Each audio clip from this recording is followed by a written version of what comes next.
Hey everybody, Julie here from Mostly Caffeinated.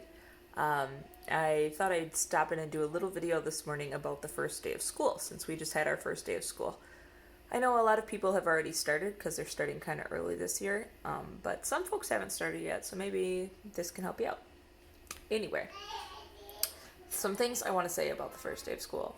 This is not normally how I manage to run my house in the mornings. In a month or two, it's going to get crazy. I'm going to be running around in my pajamas like a crazy lady, not prepared at all. But for this morning, what I managed to pull off was I made some muffins.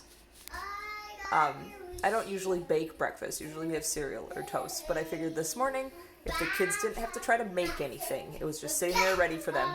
And it was like one portable thing that they could take if they had to while they walked to school or in the car, then they could. And they're tasty and kind of a treat, so nobody would complain about breakfast or claim there wasn't anything to eat or whatever. So that was one thing that I did. I did those this morning, but if I had really been thinking, I'd have done them the night before. So, easy, tempting, to-go type of breakfast. Okay, the next thing I did, I do this every year, and it works pretty well. It's a pretty good system, is I make the kids lists of things that they need to do in the morning. I wonder if I can walk without making everybody sick. Don't mind looking at my messy house behind me. It's the first day of school. But I make these lists for my kids. I will show you my daughter's, I think, because it's the easiest. Here we go. We're going into her room. Okay.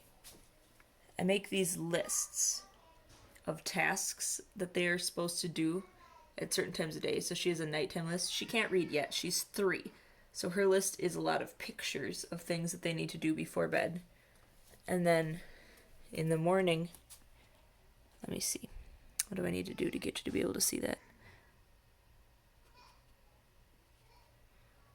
There we go. In the morning, she has a list too of all the things she needs to do in the order she needs to do them. And they're just pasted up in her room.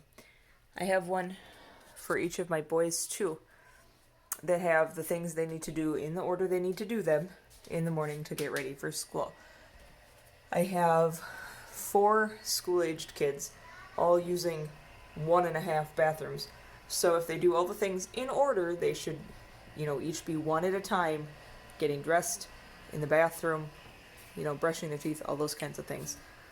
And it works weirdly well. The 3-year-old is super excited about following her list every morning. Let's check the list, running back and seeing what she needs to do. And the older kids can't tell me they didn't remember to do a thing, and I don't have to monitor them as closely getting ready, because if I see them wandering around, not seeming to know what to do, I just say, hey, what's next on your list? And they go read their list or check the picture on their list and do the next thing. They were all ready to go super early this morning, amazingly enough, so there's that. So easy, portable, tempting breakfast, a list of tasks that need to get done. Okay. Third thing is I had all their school supplies packed up ahead of time.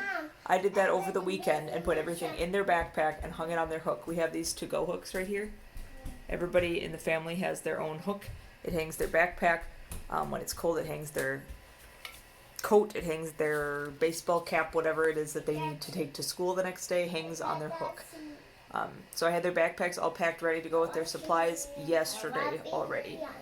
I didn't do them any earlier than yesterday, because otherwise people would have found them and taken all the stuff out before school started. But I packed them all up yesterday and they were ready to go. Easy, portable breakfast, list of tasks that need to get done in the morning, have their backpack packed ahead of time. Okay, my kids always pack their lunch the night before. I can talk more about that in a different video if you want me to, but they had that done like always. We had, we made sure we had all their clothes set out because that's a thing on their list. We did that also. I made myself a to-go coffee to drink while I did the school run because I drove the oldest one to high school. The 2 middle ones walked with Dad. The preschooler's not quite starting yet. She'll walk with Dad when she's ready. The 4th thing is an alarm clock. I grew up not using an alarm clock. My mom woke me up for school, which I didn't see any problem with, and clearly my mother didn't either. She woke me up every day for 13 years of school. But a thing I came to realize when I am now an adult, maybe this is just a personal thing, is I can't wake up to an alarm clock. If the alarm clock goes off, I get really annoyed, shut it off, and go immediately back to sleep. My husband, by contrast, woke himself up with an alarm clock every morning to go to school, and he wakes up to an alarm clock. The alarm goes off, he turns it off, he gets up immediately. So when our kids got old enough to need to get up at a certain time for school, we made the decision that they would have an alarm clock, and they would learn to get up to an alarm clock, not to me waking them. So they have an alarm clock in their room, they know how to set it. They set it for 50 minutes before they need to leave for school. So their alarm clock is set for 6. We need to walk out the door at 6:50 because my husband's the principal. He needs to be at school before 7, and we live 3 minutes away. So that's what they do. They set their alarm clock at night before they go to bed. They wake up and shut it off in the morning. I have never woken my kids for school. I don't wake my teenager for school. He is responsible for doing that. And I hope that way when they're adults that they can do it themselves. So we started kind of getting ready. We talked about what time we would have to be up. We made sure we went to bed on time. We've been getting up earlier in the mornings instead of sleeping in. And they were ready this morning. They were off early. Easy, portable, tasty breakfast, lists of tasks they need to do, backpack full of their supplies from the night before, and they're used to their alarm clock, so getting up early wasn't too big of a hassle. We shall see how it works out mornings going forward. We're going to try to keep doing those same things, except I won't be making breakfast every morning because Mama ain't got time for that. But we shall see. If you have any back to school tips that are pretty simple and easy to execute and help your kids be independent, you can go ahead and leave them down below. If you want to know more about my task lists for the kids, I can do a separate video on that and how I arrived at those conclusions. Whatever you'd like, let me know. Leave comments. See you later. Bye.